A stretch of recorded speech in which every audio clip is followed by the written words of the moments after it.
ہے آرزو تعلیم قرآن ہو جائے، تلاوت کرنا صبح و شام، تلاوت کرنا صبح و شام، میرا کام ہو جائے۔ الحمدللہ رب العالمین والصلاة والسلام على سید الانبیاء والمرسلین، اما بعد فاعوذ باللہ من الشیطان الرجیم، بسم اللہ الرحمن الرحیم۔ الصلاة والسلام علیک یا رسول اللہ وعلى آلک واصحابک یا حبیب اللہ۔ الصلاة والسلام علیک یا نبی اللہ وعلی آلک واصحابک یا نور اللہ۔ میٹھے میٹھے اسلامی بھائیوں اور مدنی چینل کے ناظرین، امام المحدثین امام بخاری اپنی کتاب التاریخ الکبیر میں اور امام بزار مسند بزار میں، اسی طرح امام طبرانی اپنی معجم میں حضرت سیدنا عمار رضی اللہ تعالی عنہ سے روایت کرتے ہیں، اور اس حدیث کو امیر اہل سنت نے اپنی تصنیف لطیف فیضان رمضان کے اندر بھی ذکر فرمایا کہ حضرت عمار رضی اللہ تعالی عنہ سے مروی ہے، نبی کریم رؤوف الرحیم صلی اللہ تعالی علیہ وآلہ وسلم نے ارشاد فرمایا، اللہ تبارک و تعالیٰ کا ایک فرشتہ ہے کہ جسے اللہ تبارک و تعالیٰ نے تمام مخلوقات کی آواز سننے کی طاقت عطا فرمائی ہے، اور وہ قیامت تک میری قبر کے پاس کھڑا رہے گا۔ جو کوئی مجھ پر درود پاک پڑھے گا تو اس درود کو وہ مجھ تک پہنچا دے گا۔ اور معجم ابن العرابی کی حدیث کے اندر یہ ہے کہ وہ باقاعدہ نبی کریم صلی اللہ تعالی علیہ وآلہ وسلم کی بارگاہ میں عرض کرتا ہے کہ آپ کے فلاں امتی جس کے والد کا نام یہ ہے، اس کا نام یہ ہے، اور اس کے والد کا نام یہ ہے، اس نے آپ پر درود بھیجا ہے، اور اللہ تبارک و تعالیٰ نے اس کے اوپر 10 رحمتیں نازل فرمائی ہیں۔ اور امام عقیلی کی روایت کے اندر ہے کہ اس کے اوپر 20 رحمتیں نازل فرمائی ہیں۔ صلو علی الحبیب صلی اللہ تعالی علیہ وآلہ وسلم۔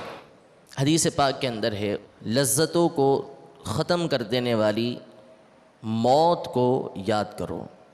اسی طرح ایک اور حدیث ہے، نہایتکم عن زیارت القبور فزوروها فإنها تذکر الآخرہ، یعنی میں نے تمہیں پہلے زیارت قبور سے روکا تھا، اب تمہیں اجازت دیتا ہوں کہ قبور کی زیارت کیا کرو، کیونکہ یہ آخرت کی یاد دلاتی ہیں۔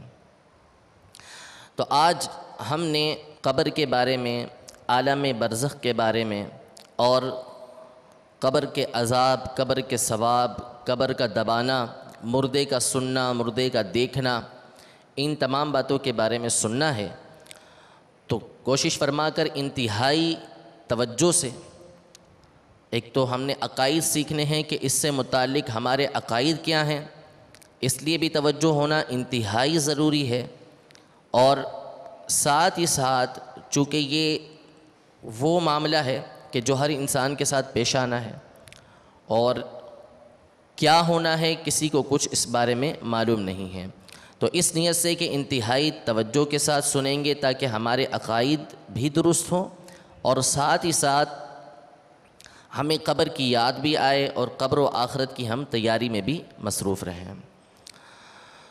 عالم برزخ دنیا اور آخرت کے درمیان ایک عالم ہے جس کو برزخ کہتے ہیں۔ اس سے مراد صرف قبر نہیں ہے، بلکہ بس ایک دنیا ہے، پوری ایک عالم ہے کہ جس کو برزخ کہا جاتا ہے۔ برزخ کا معنی ویسے ہوتا ہے روکنا، رکاوٹ۔ تو یہ دنیا اور آخرت کے درمیان ایک رکاوٹ ہے، ایک جگہ ہے، اس وجہ سے اس کو برزخ کہا جاتا ہے۔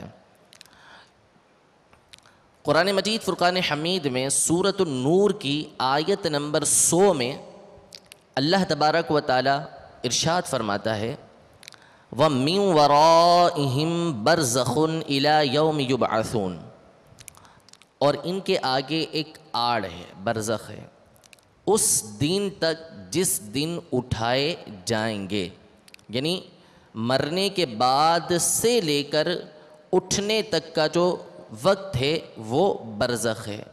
اس کی مزید تفسیر کرتے ہوئے مفسر قرآن امام قرطبی رحمۃ اللہ تعالی علیہ تفسیر قرطبی میں ارشاد فرماتے ہیں البرزخ ما بین الدنیا والآخرہ من وقت الموت الى البعث فمن مات فقد دخل البرزخ، یعنی برزخ یہ دنیا اور آخرت کے درمیان کا ایک عالم ہے جو موت کے وقت سے لے کر قیامت کے وقت تک ہے۔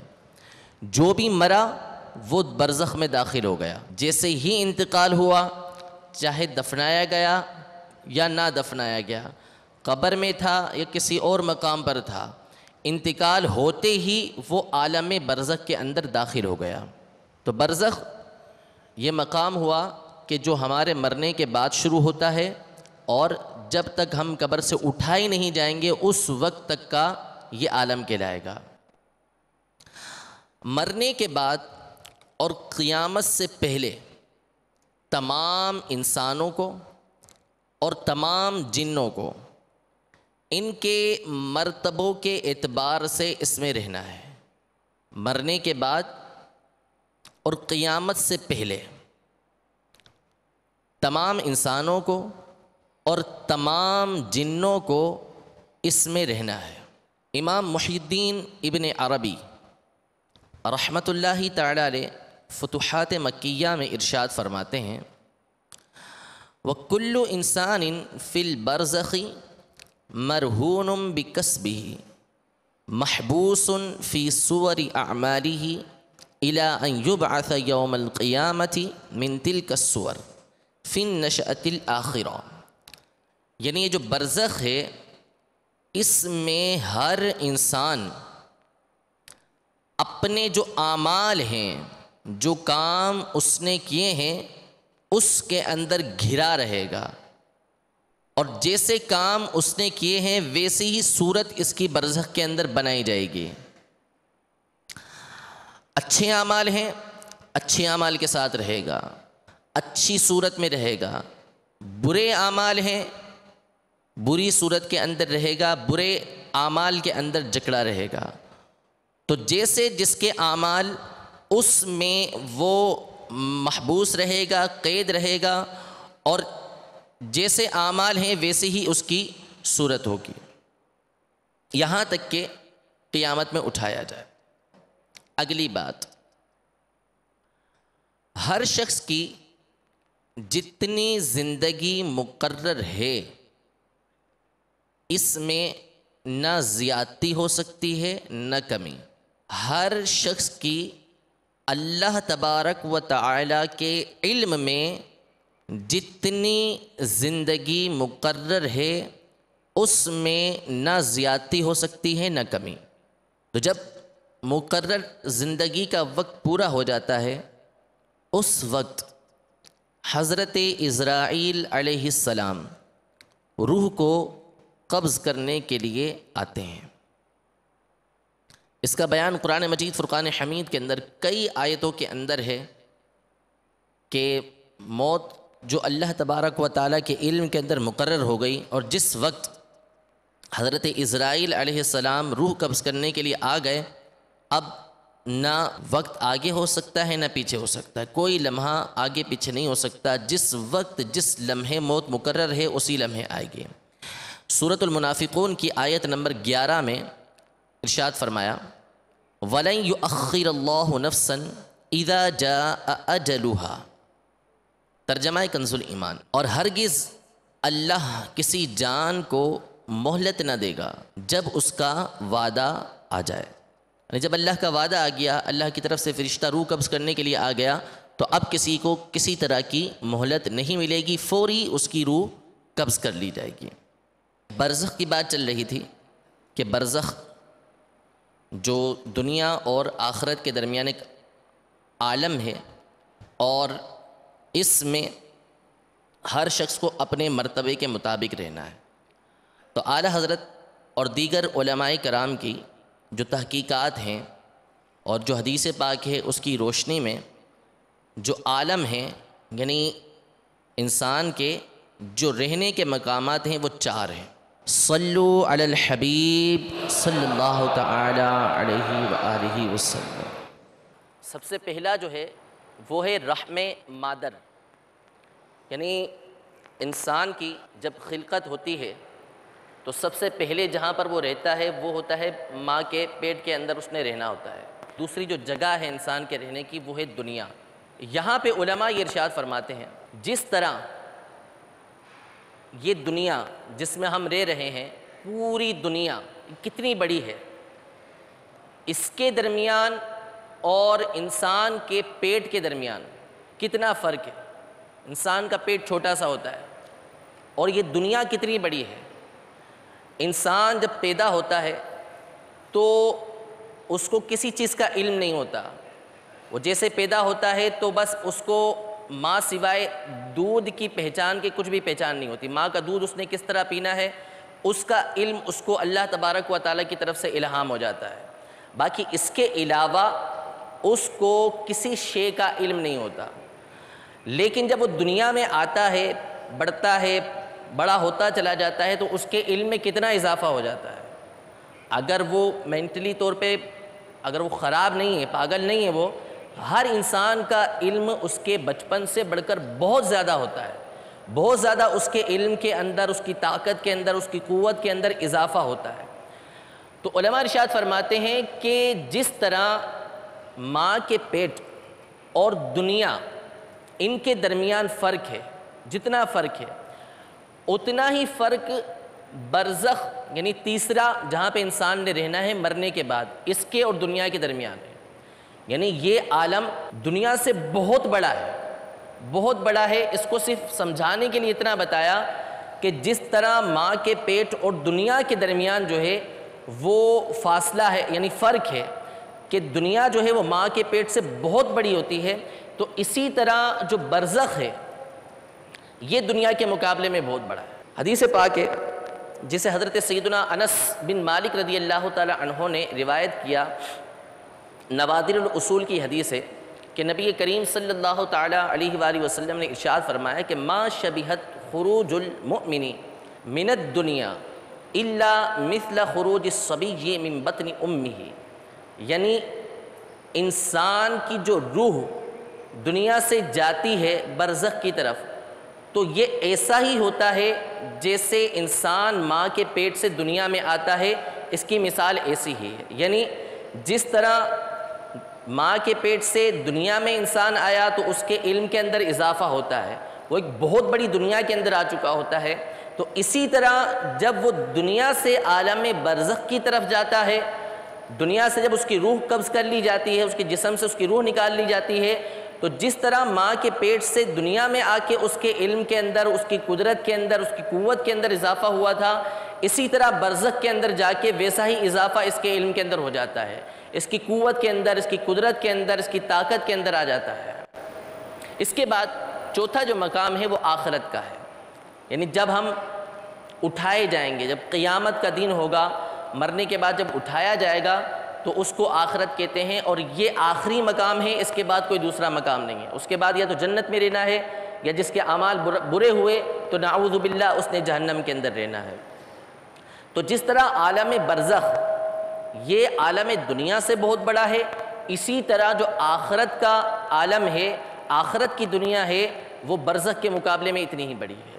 تو یہ سمجھانے کے لیے حدیث پاک کے اندر اور علماء کے اقوال موجود ہیں جس کی روشنی میں سمجھایا کہ جب بندہ برزخ میں چلا جاتا ہے تو اس کے علم کے اندر، اس کی قدرت کے اندر بہت زیادہ اضافہ ہو جاتا ہے. تو اتنی بات واضح ہو گئی کہ جب بندہ برزخ کے اندر چلا جائے تو یہ نہیں کہ بالکل ختم ہو گیا، بلکہ اس کی روح جب نکلی تو اب اس کی قدرت کے اندر اور زیادہ اضافہ ہو گیا۔ آگے سنیے انشاءاللہ مزید وضاحت ہوگی اس کی۔ موت کا مطلب کیا ہے؟ روح کا جسم سے جدا ہو جانا، نکل جانا، یہ ہے موت کا مطلب۔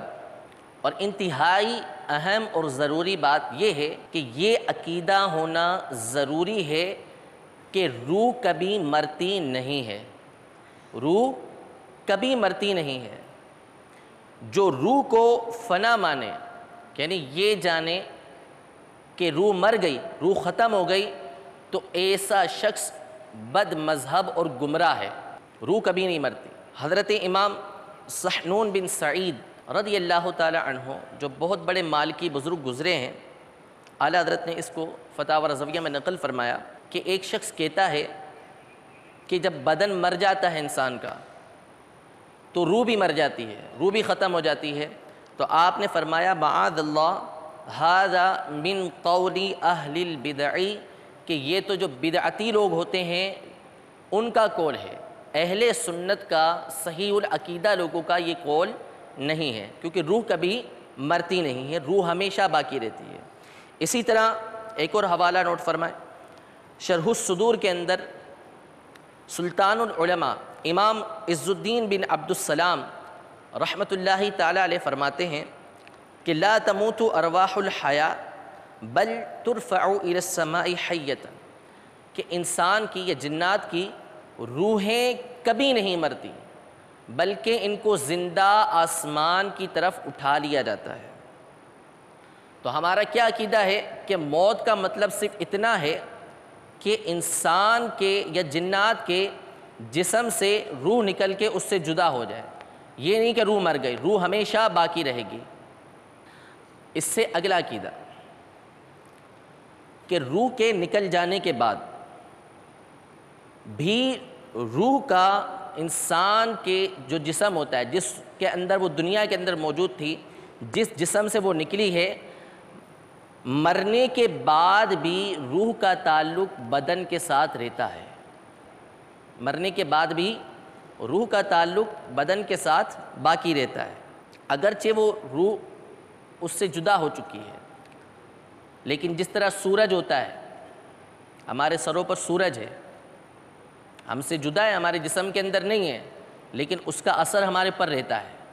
جس طرح سورج کی شعاعیں ہمارے اوپر پڑتی رہتی ہیں، اسی طرح روح کا جسم کے ساتھ مرنے کے بعد تعلق رہتا ہے۔ ابھی تو جسم کے اندر ہے روح، لیکن جب وہ مرنے کے بعد جسم سے جدا ہو جائے گی تو اس کا تعلق جیسے سورج کا تعلق ہمارے ساتھ ہے، اشیاء کے ساتھ ہے، ویسا رہتا ہے، اور چاہے تو وہ روح اللہ تبارک و تعالیٰ کے حکم سے بدن کے اندر لوٹ بھی سکتی ہے، اسی بدن کے اندر۔ اسی طرح جو کچھ انسان کے جسم پر مرنے کے بعد گزرتا ہے، جو کچھ انسان کے ساتھ ہو رہا ہوتا ہے، وہ سب کا سب اس روح کو بھی احساس ہوتا ہے۔ جو انسان کے جسم پر گزرتا ہے، روح بھی اس کو محسوس کرتی ہے۔ بلکہ یہاں تک علماء نے ارشاد فرمایا احادیث طیبہ کی روشنی کے اندر کہ جس طرح انسان زندگی میں اس کو کوئی تکلیف ہوتی ہے جسم کو، تو اس کی روح بھی اس کو محسوس کرتی ہے۔ تو مرنے کے بعد بھی انسان کے جسم کو کوئی تکلیف پہنچے، کوئی راحت پہنچے، خوشی پہنچے اسے، تو روح بھی اس کو محسوس کرے گی، بلکہ اس سے بھی زیادہ اس کو محسوس ہوگا۔ دنیاوی زندگی سے بھی زیادہ روح کو بدن کا احساس مرنے کے بعد ہوگا۔ حدیث مبارکہ ہے جسے امام احمد اور امام طبرانی رضی اللہ تعالی عنہما نے سیدنا ابو سعید خدری رضی اللہ تعالی عنہ سے روایت کیا کہ نبی کریم رؤوف الرحیم علیہ افضل الصلاۃ والتسلیم نے ارشاد فرمایا، ان المیت یعرف من یغسلہ ویحملہ ومن یکفنہ ومن یدلیہ فی حفرتہ، یعنی جو میت ہوتی ہے، مردہ ہوتا ہے، وہ اس بات کو جانتا ہے کہ کون اس کو غسل دے رہا ہے، کون اس کے جنازے کو اٹھائے ہوئے ہے، کون اس کو کفن دے رہا ہے، کون اس کو قبر کے اندر اتار رہا ہے۔ یہ ساری کی ساری باتیں میت جو ہے وہ جانتی ہے، مردہ اس بات کو جانتا ہے کہ یہ تمام معاملات میرے ساتھ کون کر رہا ہے۔ ایک اور حدیث مبارکہ میں حضرت سیدنا عبداللہ بن عباس رضی اللہ تعالی عنہما روایت کرتے ہیں کہ نبی کریم صلی اللہ تعالی علیہ وآلہ وسلم نے ارشاد فرمایا، ما من میت یموت الا وهو یعرف غاسلہ ویناشد حاملہ ان کان بشر بروح وریحان وجنت النعیم ان یعجلہ وان کان بشر بنزل من حمیم وتصلیۃ جحیم ان یحبسہ۔ یعنی میت اس بات کو جانتا ہے، جو مردہ ہوتا ہے وہ اس بات کو جانتا ہے کہ اس کو غسل دینے والا کون ہے، اور جو اس کو اٹھا کے لے جا رہے ہوتے ہیں یہ اس کو قسمیں دیتا ہے۔ مردہ اس کو قسم دیتا ہے، اگر تو مردہ نیکوکار ہوتا ہے اسے اس بات کی بشارت مل چکی ہوتی ہے کہ وہ راحت کے ساتھ دنیا سے جا رہا ہے، اس نے جنت کے اندر داخل ہونا ہے، تو اب جو اس کو اٹھا کے جا رہے ہوتے ہیں ان کو وہ قسمیں دیتا ہے کہ جلدی لے کے چلو، جلدی مجھے قبر کے اندر دفنا دو۔ اور اگر وہ مردہ وہ ہوتا ہے کہ جس کو جہنم کی بشارت مل چکی، جہنم کی وعید اس کو دی جا چکی، یا بری خبر اسے مل چکی، تو اب وہ کہتا ہے کہ مجھے روک لو، مجھے لے کر نہ جاؤ۔ تو ان احادیث طیبہ کی روشنی میں کیا معلوم ہوا؟ مرنے کے بعد روح کا تعلق جسم سے رہتا ہے، اور اسی وجہ سے میت کو معلوم ہوتا ہے کہ اس کو غسل دینے والا کون، اس کو کفن دینے والا کون، اس کے جنازے کو اٹھانے والے کون ہیں، اس کو قبر کے اندر اتارنے والے کون ہیں۔ اچھا، اب مرنے کے بعد انسان کی یا جنات کی جو روحیں ہوتی ہیں وہ کہاں رہتی ہیں؟ تو جو بھی روح ہوگی اس کی دو قسمیں بنیں گی، ایک تو نیکوں کی روح، مسلمان جو نیکوکار ہوں گے ان کی روح، اور دوسری جو کفار ہیں ان کی روح ہیں۔ تو سب سے ابتدائی درجہ جو مسلمان کی روح کے رہنے کا ہے وہ ہے قبر میں، قبر میں رہنا، ٹھیک ہے۔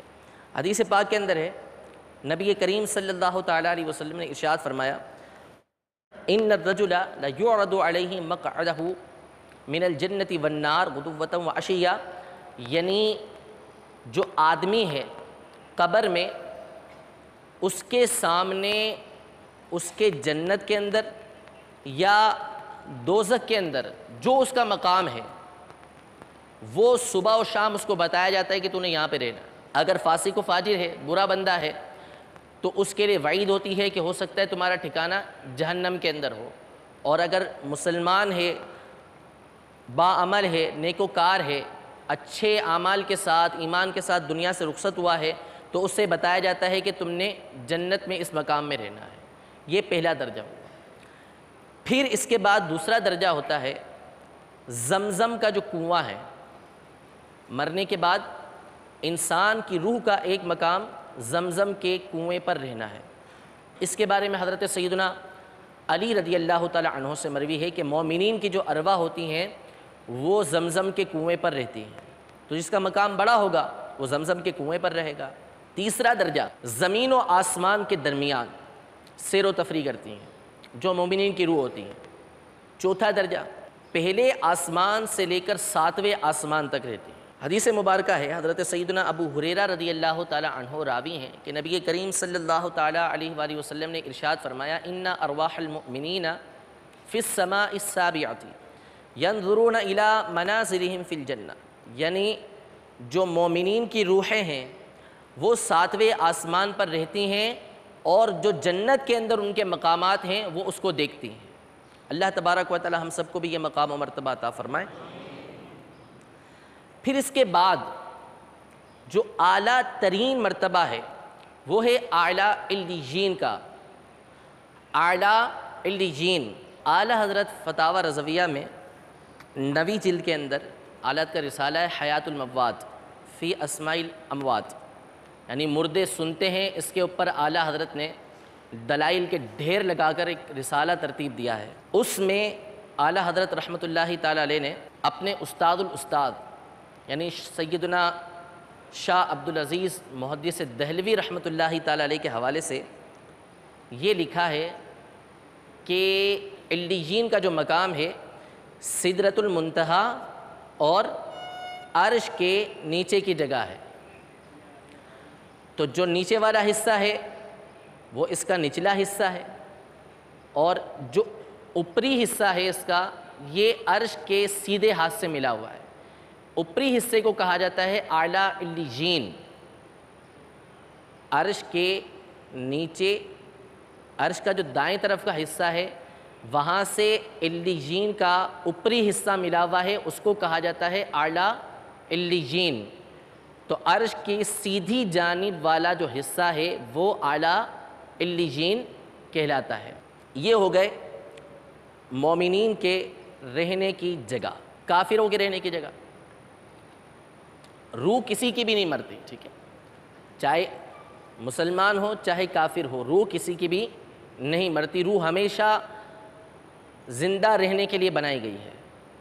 بدن بھی پورا کا پورا نہیں مرتا، اس میں بھی کچھ حصے باقی رہتے ہیں، لیکن روح تو سرے سے مرتی نہیں ہے. اچھا، پہلے مومنین کے روح کے حوالے سے یہ سن لیں کہ مومنین کی جو روحیں ہوتی ہیں ان کو اس بات کا اختیار ہوتا ہے کہ جہاں چاہیں چلی جائیں. حدیث پاک کے اندر اس کی مثال ایسے دی ہے جیسے ایک پرندہ ہوتا ہے. پرندہ جب تک وہ پنجرے کے اندر ہوتا ہے قید ہوتا ہے، اور اس کی جو پرواز ہوتی ہے، اس کی جو اٹھان ہوتی ہے وہ اس کے پنجرے کے اندر ہی رہتی ہے. لیکن جیسے ہی وہ پنجرے سے آزاد کر دیا جائے، پنجرہ اس کا کھول دیا جائے، تو اب وہ سیر کرتا پھرتا ہے، جہاں چاہے مرضی سے جاتا ہے. تو اسی طرح انسان کی روح کی مثال ہے کہ جب تک جسم کے اندر ہے وہ ایک قید میں ہے. جہاں اس کا جسم کا اختیار ہوگا، جتنا اس کے پاس طاقت ہوگی اتنے ہی مقام پر وہ جا سکے گا. لیکن جیسے ہی وہ جسم سے جدا ہوئی روح، اب اس کو اختیار ہے کہ جہاں چاہے جائے. اور کافر کی جو روح ہوتی ہے وہ ایک ہی جگہ پر قید کر دی جاتی ہے. اس کو اس بات کا اختیار نہیں ہوتا کہ وہ کہیں جائے. جہاں اس کو قید کر دیا گیا اب اس سے آگے وہ نکل ہی نہیں سکتی. تو پہلا اس کا جو مقام ہے کافر کے رہنے کا، کافر کی روح کے رہنے کا، وہ ہے قبر. یعنی اگر اس نے قبر کے اندر دفنایا گیا کافر کو تو پھر وہ قبر کے اندر ہی رہے گا. یا جس طریقے سے بھی کفار کے دفنانے کا یا اپنے مردوں کے ساتھ معاملہ کرنے کا طریقہ ہے اسی کے اعتبار سے اس کی روح وہاں پر رہے گی. دوسرا مقام ہے چاہے برہوت. چاہے برہوت یہ حضر موت، یمن کے قریب کا ایک علاقہ ہے. حضر موت، ہا ضاد را اور موت جس کو ہم بولتے ہیں وہ، اس کے پاس ایک نالہ ہے یہ. اور حضرت علی سے مروی ایک روایت کے اندر ہے کہ زمین کا بدترین حصہ جو ہے وہ یہی ہے. جو حضر موت کے قریب نالہ ہے اس کا یہ ہے. اور حضرت سفیان رضی اللہ تعالی عنہ تابعی بزرگ ہیں، انہوں نے وہاں کے رہنے والوں کے حوالے سے لکھا کہ کسی انسان کے اندر قوت نہیں کہ وہاں پہ رات گزار سکے. تو یہ جو چاہے برہوت ہے، یمن کا جو یہ نالہ ہے برہوت کے مقام کا، حضر موت کے مقام کا، یہاں پر کافروں کی روحیں جمع ہوتی ہیں، یہاں پر جمع کر دی جاتی ہیں اور بدترین مقام ہوتا ہے یہ ان کا. پھر اس کے بعد پہلی سے لے کر 7ویں زمین تک ان کو قید کر دیا جاتا ہے. جس کے جیسے اعمال ہوتے ہیں اس کے لحاظ سے وہ اس کے اندر قید ہوتا چلا جاتا ہے. اور سب سے آخری مقام ہے سجین. تو سجین یہ جہنم کا ایک طبقہ ہے، اس کے اندر کافروں کی روح کو اندر قید کر دیا جاتا ہے. صلو علی الحبیب صلی اللہ تعالی علیہ وآلہ وسلم. یہ مقامات تو ہم نے وہ ذکر کر دیے کہ جہاں پہ انسان کی روح رہتی ہے. مگر کہیں بھی انسان کی روح رہے، انسان کی روح کہیں بھی رہے، اس کا تعلق اس کے جسم کے ساتھ رہتا ہے. جو کوئی قبر پر آئے گا یہ اسے دیکھیں گے، دیکھنے کے بعد اسے پہچانیں گے بھی اور اس کی بات بھی سنیں گے. مرنے کے بعد روح کا تعلق جسم کے ساتھ رہتا ہے، قبر پہ آنے والے کو دیکھتے بھی ہیں، پہچانتے بھی ہیں اور اس کی بات سنتے بھی ہیں۔ حدیث مبارکہ میں ہے کہ نبی کریم صلی اللہ تعالی علیہ وآلہ وسلم نے ارشاد فرمایا، آنس ما یکون المیت فی قبرہ اذا زارہ من کان یحبہ فی دار الدنیا، کہ مردہ جو ہے وہ سب سے زیادہ مانوس اس شخص سے ہوتا ہے، اس وقت ہوتا ہے کہ جو دنیا میں اس کا پسندیدہ، اس کا محبوب بندہ تھا، وہ اس کی قبر کی زیارت کے لیے آئے۔ جب اس کا محبوب بندہ جس سے دنیا میں وہ محبت کیا کرتا تھا وہ اس کی قبر کی زیارت کے لیے آتا ہے تو میت سب سے زیادہ مانوس اس سے ہوتی ہے، سب سے زیادہ خوش اسی سے ہوتی ہے۔ اسی طرح ایک حدیث مبارکہ ہے، حضرت ام المومنین سیدتنا عائشہ صدیقہ رضی اللہ تعالی عنہا سے مروی ہے کہ رسول محتشم صلی اللہ تعالی علیہ وآلہ وسلم نے ارشاد فرمایا کہ کوئی شخص اپنے بھائی کی قبر کی زیارت کرے اور اس کے قبر کے پاس بیٹھے تو وہ مردہ اس سے انسیت حاصل کرتا ہے، اس سے مانوس ہوتا ہے، خوش ہوتا ہے اس کے آنے سے، اور جو باتیں وہ اس سے کرتا ہے وہ اس کا جواب دیتا ہے، یہاں تک کہ وہ بندہ کھڑا ہو جائے۔ اگلا عقیدہ کہ ہم نے یہ تو سنا کہ روح کا تعلق جسم کے ساتھ رہتا ہے، تو جو قبر پہ آتا ہے اس کو پہچاننا، دیکھنا، سننا سب ان کا ہوتا ہے، لیکن یہ صرف قبر کے ساتھ خاص نہیں ہے، بلکہ روح جہاں بھی ہوگی، جو مقامات ذکر کیے جہاں بھی ہوگی وہیں سے پہچان سکتی ہے، چاہے قبر پہ آئے نہ آئے، وہ جہاں رہے گی وہاں سے بھی پہچاننا چاہے تو پہچان سکتی ہے۔ اگلا عقیدہ جو انتہائی اہم ہے، یہ خیال کرنا کہ روح کسی دوسرے بدن میں چلی جاتی ہے۔ انسان جب مرا اس کی روح نکلی اور وہ کسی دوسرے بدن کے اندر چلی گئی، چاہے وہ بدن دوسرے آدمی کا ہو یا جانور کا ہو، کسی کا بھی ہو، یہ عقیدہ اگر کوئی رکھتا ہے کہ مرنے کے بعد روح کسی دوسرے جسم کے اندر چلی جاتی ہے تو وہ دائرہ اسلام سے خارج ہو جاتا ہے۔ یہ اسلامی عقیدے کے خلاف ہے، اسلامی جو نظریات ہیں اس کے خلاف ہے کہ کوئی بندہ یہ عقیدہ رکھے کہ مرنے کے بعد روح کسی دوسرے جسم کے اندر داخل ہو جاتی ہے، ایسا نہیں۔ اس کو تناسخ کہا جاتا ہے، آواگون کہا جاتا ہے۔ تو اس کو ذہن میں بٹھا لیجئے اور بچوں کی تربیت بھی اسی لحاظ سے کیجئے کہ مرنے کے بعد جو ہے وہ قبر کی زندگی ہے، قبر کے بعد جو ہے وہ آخرت کی زندگی ہے، دوسری کوئی زندگی نہیں ہے۔ مرنے کے بعد جو روح نکلے گی وہ جو مقامات ذکر کر دیے گئے وہاں جائے گی، اور جو ہے کسی دوسرے بدن کے اندر وہ ہرگز نہیں جا سکتی۔ جو ایسا عقیدہ رکھے گا وہ اسلام کے اندر رہے گا ہی نہیں، دائرہ اسلام سے وہ خارج ہو جائے گا۔ اگلا عقیدہ کہ جس طرح مردہ سنتا ہے ویسے ہی مردہ گفتگو بھی کرتا ہے، کلام بھی کرتا ہے، اور اس کی جو گفتگو ہوتی ہے وہ عمومی طور پر انسان اور جنات کے علاوہ تمام حیوانات وغیرہ سنتے ہیں۔ عام طور پہ انسان اور حیوان نہیں سنتے، باقی تمام کی تمام مخلوق سنتی ہے، تمام حیوانات وغیرہ سنتے ہیں۔ اور بعض اوقات کرامت کے طور پر یا کوئی جو ہے اللہ تبارک و تعالیٰ کو وعید ظاہر کرنی ہو، نصیحت ظاہر کرنی ہو لوگوں کو، اس کی حکمت ہو اس کے اندر، تو پھر دوسروں کو سنا بھی دیا جاتا ہے۔ تو مردہ جو کلام کرتا ہے اسے انسان اور جنات کے علاوہ تمام مخلوق سنتی ہے، اور یہ بھی بخاری اور مسلم کی حدیث مبارکہ سے ثابت ہے۔ اگلا عقیدہ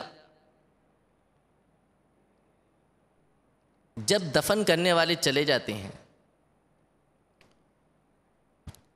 تو جو جا رہے ہوتے ہیں مردہ ان کے چلنے کی آواز سنتا ہے، جانے کی آواز سنتا ہے، ان کے جو چپلوں کی جوتوں کی آواز آ رہی ہوتی ہے اس کو سنتا ہے، اور اس وقت دو فرشتے جن کو منکر اور نکیر کہا جاتا ہے، منکر اور نکیر، منکر نہیں منکر، عام طور پہ بہت سے اسلامی بھائی منکر پڑھتے ہیں، تو منکر نہیں، لفظ ہے منکر، منکر نکیر۔ اللہ تبارک و تعالی ہم سب کو محفوظ رکھے، یعنی جو وعیدات ہیں، جو ہیبت ہیں ان کی قبر میں آنے کی، اس کو بیان کرتے ہوئے علماء فرماتے ہیں کہ یہ دونوں فرشتے اپنے دانتوں سے زمین چیرتے ہوئے آتے ہیں، ان کی شکلیں نہایت ڈراؤنی اور ڈرانے والی ہوتی ہیں، ان کے بدن کا رنگ سیاہ، آنکھیں سیاہ اور نیلی ہوتی ہیں، بلو ہوتی ہیں، اور ارشاد فرمایا کہ جیسے دیگ ہوتی ہے دیگ، ویسے ہی ان کی آنکھیں ہوتی ہیں، دیگ جتنی بڑی آنکھیں ہوتی ہیں ان کی، اور مسلسل ان سے شعلہ نکل رہے ہوتے ہیں، شعلہ بار ہوتی ہے وہ، اور پھر ان کے جو لمبے لمبے بال ہوتے ہیں، سر سے پاؤں تک لمبے بال ہوتے ہیں، اور دانتوں کے بارے میں آیا جیسے گائے کے سینگ ہوتے ہیں بڑے بڑے، ویسے ان کے دانت ہوتے ہیں، اور کئی کئی گز لمبے ان کے ہاتھ ہوتے ہیں، وہ چیر کے قبر کے اندر آتے ہیں، اور پھر مردے کو جھنجھوڑ کر اٹھاتے ہیں اور انتہائی سختی کے ساتھ سوال کرتے ہیں۔ منکر کا مطلب ہوتا ہے ایسا شخص یا ایسی ذات یا ایسی چیز کہ جو غیر معروف ہو، کبھی دیکھی ہی نہ گئی ہو۔ منکر ایسی چیز کہ جو غیر معروف، جس کو دیکھا نہ گیا ہو، پہچانی نہ جاتی ہو، اس کو کہتے ہیں۔ تو ان کو منکر اسی لیے کہتے ہیں کہ اعلیٰ حضرت نے ارشاد فرمایا کہ ان کی صورت ایسی ہوگی کہ انسان نے کبھی اس کا گمان بھی نہیں کیا ہوگا کہ اتنی ہیبت ناک صورت کسی کی ہو سکتی ہے۔ تو اللہ تبارک و تعالی ہم سب کو محفوظ رکھے۔ اعلیٰ حضرت نے یہاں پہ دو باتیں حوصلہ افزائی کی بھی لکھی ہیں، اور اللہ تبارک و تعالی ہم سب کو اس میں شامل کرے کہ ایک قول یہ ہے کہ ویسے تو یہ منکر نکیر کہلاتے ہیں، لیکن جو صالحین ہوں گے، نیک لوگ ہوں گے، ان کے پاس جو فرشتے آتے ہیں ان کو مبشر اور بشیر کہتے ہیں۔ مبشر اور بشیر وہ کہ جو خوشخبری دینے والے ہیں۔ تو نیک صالحین لوگوں کے پاس آنے والوں کو ایک قول کے مطابق، ایک روایت کے مطابق، بزرگوں کا ایک قول ہے، اس کے مطابق جو ہے وہ مبشر اور بشیر کہا جاتا ہے۔ تو اللہ تبارک و تعالی ہمیں یہی عطا فرمائے۔ اور دوسری بات یہاں پہ لکھی حوصلہ افزائی کی کہ اللہ تبارک و تعالی ہم سب کو وہ بھی عطا فرمائے۔ جب بندہ اس طرح قبر میں جاتا ہے تو اس وقت جو ائمہ مجتہدین ہیں، یعنی جس کی ہم پیروی کرتے ہیں، جیسے ہم امام اعظم ابو حنیفہ رضی اللہ تعالی عنہ کی پیروی کرنے والے ہیں، وہ امام مجتہد ہیں، امام ابو حنیفہ کے مقلد ہیں، ہم حنفی کہلاتے ہیں۔ تو جو مجتہدین ہیں، جس کی بندہ پیروی کرنے والا ہے وہ، اور جس کا بندہ مرید ہے، جس کی بیعت اس نے کی ہوئی ہے، وہ پیر جو ہے، اس وقت یعنی جب منکر نکیر کے سوالات ہو رہے ہوتے ہیں اس کی مدد کے لیے آتے ہیں۔ تو اللہ تبارک و تعالی ہم سب کے ایمان کو سلامت رکھے، ہماری بیعت کو سلامت رکھے، اور جو ہمارے مرشد ہیں، مرشد کریم ہیں، امیر اہل سنت ہیں، ان کے ساتھ ہماری بیعت کو وابستہ رکھے، ہماری عقیدت ان کے ساتھ جو ہے وہ سلامت رکھے، اور قبر میں اللہ تبارک و تعالی ان کی شفاعت ہم سب کو عطا فرمائے۔ ابھی آپ نے جس طرح ارشاد فرمایا کہ قبر میں دو فرشتے تشریف لاتے ہیں، منکر نکیر، تو یہ دو ہی ہیں یا دو سے زائد ہیں؟ اعلیٰ حضرت امام اہل سنت کی تصنیف ہے المعتقد، اس میں آپ نے دو قول ذکر کیے ہیں کہ علماء کے اس میں دو قول ہیں کہ یہ جو فرشتے قبر کے اندر آتے ہیں منکر نکیر، یہ دو ہی فرشتے ہر جگہ پر جاتے ہیں یا الگ الگ ہیں؟ یعنی ایک جماعت ہے جس کو منکر نکیر کہتے ہیں، پوری ایک جو ہے وہ درجہ ہے، ایک سمجھ لیجئے کہ جس کے فرشتے منکر نکیر کہلاتے ہیں، یعنی بہت سارے فرشتے ہیں وہ تمام کے تمام منکر نکیر کہلاتے ہیں۔ اس میں علماء کے دو قول ہیں۔ بعض علماء کے نزدیک تو یہ دو ہی فرشتے ہیں کہ جو ہر جگہ پر جاتے ہیں، ہر مسلمان کی، ہر کافر کی قبر کے اندر دو ہی فرشتے موجود ہوتے ہیں جو حاضر ناظر ہوتے ہیں، ٹھیک ہے، ایک ہی وقت میں کئی قبروں کے اندر موجود ہیں۔ اور دوسرا قول جو ہے وہ یہ ہے کہ یہ ایک درجے کا نام ہے، پوری فرشتوں کی ایک جماعت کا نام ہے کہ جس کو منکر نکیر کہا جاتا ہے، یعنی دو دو فرشتے ہر قبر کے اندر الگ الگ جاتے ہیں۔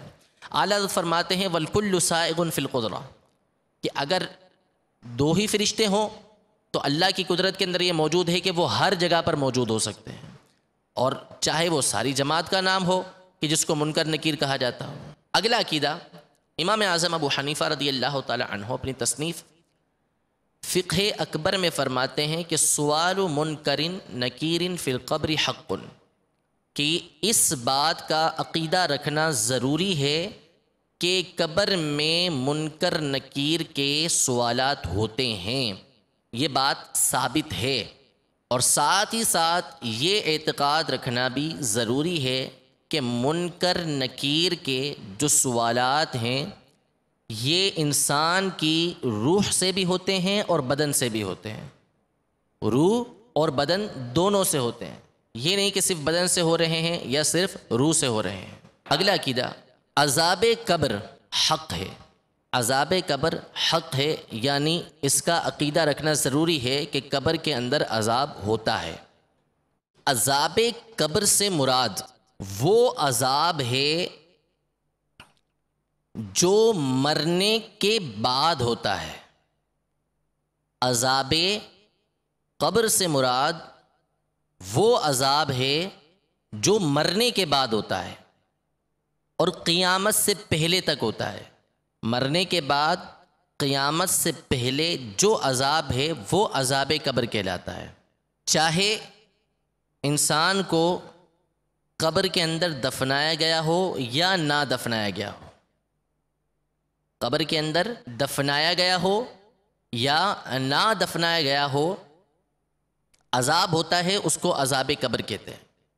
عذاب قبر اس لیے عام طور پہ کہتے ہیں کہ عمومی طور پر جو مرنے کے بعد عذاب ہوتا ہے وہ قبر کے اندر ہی ہوتا ہے، کیونکہ عام طور پہ لوگوں کو دفنایا ہی جاتا ہے، عام طور پہ لوگوں کو دفنایا ہی جاتا ہے، تو اکثریت کا لحاظ کرتے ہوئے کہ اکثر کو دفنایا جاتا ہے، اور اگر کسی کو عذاب ہو رہا ہے تو وہ عام طور پہ قبر کے اندر ہی ہوتا ہے، اس لیے اس کو عذاب قبر کہا جاتا ہے۔ ورنہ اگر کسی کو دفنایا نہیں، شیر کھا گیا، کسی کو چیر پھاڑ دیا اس نے، شیر نے، اور کھا گیا اس کو، یا سمندر کے اندر بندہ ڈوب گیا، ڈوب کے مر گیا، لاش وہیں پر ہے اس کی، یا صحرا میں مر گیا، پرندوں نے ختم کر دیا اس کو، کھا گیا اس کو، یا کہیں بھی ہے جل گیا، جل کے اس کی راکھ تک اڑ گئی، تو کسی بھی حالت کے اندر ہو اگر وہ بدکار ہے تو وہاں پر اس کو عذاب ہوگا۔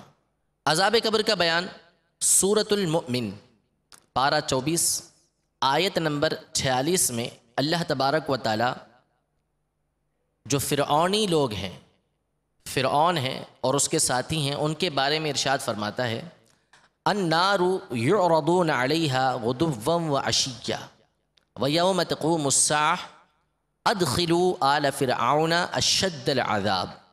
ترجمہ کنز الایمان، آگ جس پر صبح اور شام پیش کیے جاتے ہیں، اور جس دن قیامت قائم ہوگی حکم ہوگا کہ فرعون والوں کو سخت تر عذاب میں داخل کرو۔ تو اس آیت کے اندر عذاب قبر کا ثبوت یوں ہے کہ فرعون کے بارے میں اور فرعون کے جو ساتھی تھے ان کے بارے میں یہ کہا کہ صبح اور شام، صبح و شام ان کو جو ہے وہ آگ کے اوپر رکھا جاتا ہے، آگ ان کو آگ کے اوپر ان کو جلایا جاتا ہے، اور جب قیامت ہوگی تو قیامت کے دن یہ کہا جائے گا کہ ان کو سخت ترین عذاب کے اندر داخل کر دو۔ تو قیامت کے عذاب کو اللہ تبارک و تعالیٰ نے علیحدہ سے ذکر کیا ہے۔ قیامت کے عذاب کو اللہ تبارک و تعالیٰ نے علیحدہ سے ذکر کیا کہ جب قیامت قائم ہوگی تو اس وقت تو علیحدہ ان کے لیے عذاب ہوگا، یعنی جہنم کا عذاب ہوگا۔ اس سے پہلے جو ان کو عذاب ہو رہا ہے کہ صبح و شام آگ میں جلائے جا رہے ہیں، تو یہ قبر کا عذاب ہے جو ان کو ہو رہا ہے، یعنی مرنے کے بعد جو عذاب ہے وہ ان کو دیا جا رہا ہے۔ نبی کریم رؤوف الرحیم علیہ افضل الصلاۃ والتسلیم ہم پر شفقت فرماتے ہوئے ارشاد فرماتے ہیں، امام احمد نے مسند میں حضرت سیدتنا عائشہ صدیقہ رضی اللہ تعالی عنہا سے روایت کیا کہ نبی کریم صلی اللہ تعالی علیہ وآلہ وسلم نے ارشاد فرمایا، ایھا الناس استعیذوا باللہ من عذاب القبر فإن عذاب القبر حق، یعنی اے لوگو عذاب قبر سے اللہ کی پناہ مانگو۔